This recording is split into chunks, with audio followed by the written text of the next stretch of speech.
আজকে তোমাদের কয়েকটা জিনিস আমি দেখাবো। প্রথমে আগে দেখিয়ে নিই, তারপরে বলছি। এটা হচ্ছে প্রথম জিনিসটা, মানে এটা হচ্ছে একটা সুটকেস এবং এটা একটা কাহিনী আছে। কাহিনীটা আগে বলিনি। আমার ঠাকুরদা যখন তার বিয়ের পরে প্রথমবারের জন্য জামাই ষষ্ঠীতে নেমন্তন্ন হয়, তখন সে তার বউকে জিজ্ঞেস করে যে আমাদের কি জামা কাপড় নেওয়ার মতো কোনো কিছু আছে, মানে সুটকেস ব্যাগ কিছু কি আছে? তো সে বলেছে যে নেই। তখন আমার ঠাকুরদা এই সুটকেসটা কিনেছিল। চাবিটা জং পড়ে গেছে যথারীতি, 2 জেনারেশন আগের ঘটনা। তো এটা খোলাও যাচ্ছে না, বন্ধ করাও যাচ্ছে না, চাবিটা এইভাবেই রয়েছে।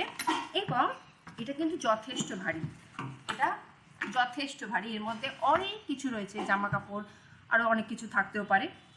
তো এটা হচ্ছে প্রথম জিনিস। এটা হচ্ছে ঠাকুরদার নিজের ঘটনা।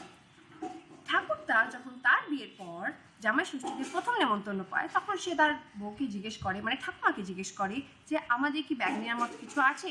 তো যথারীতি ঠাকুমা বলে যে 2 জেনারেশন আগে ওই ব্যাগটা, এবং সেটাও লক হয়ে পড়ে আছে, সুতরাং জামা কাপড় নেওয়ার মতো কিছু নেই। সেই সময় ঠাকুরদা এই ব্যাগটা কিনেছিল। এটার একটা ভালো পয়েন্ট হচ্ছে এটা খোলা যায়, মানে এটার চাবি খোলা যায় কিন্তু বন্ধ করা যায় না। ব্যাপারটা এরকমই। মানে এইগুলো দেখে আমার কি মনে হয় সেটা আমি বলছি। বাবাকে অনেকবার বলেছি যে এইগুলো কোনো কাজে আসবে না, এটা বন্ধ করা ওটা খোলা যাচ্ছে না, এটা বন্ধ করা যাচ্ছে না, তো এই দুটো সুটকেস দিয়ে আমরা কী করবো? কিন্তু আমার বাবা যখেই ধনের মতো রেখে দিয়েছে, না ফেলার ব্যবস্থা আছে, না আরে রাখতে হলে ভালো করে আলমারিতে রাখো, তাও রাখবে না, উপরে ছাদের উপর ফেলে রেখেছে, ধুলো পড়ে গেছে, বংশের ধুলো রয়েছে আমাদের এটার উপর।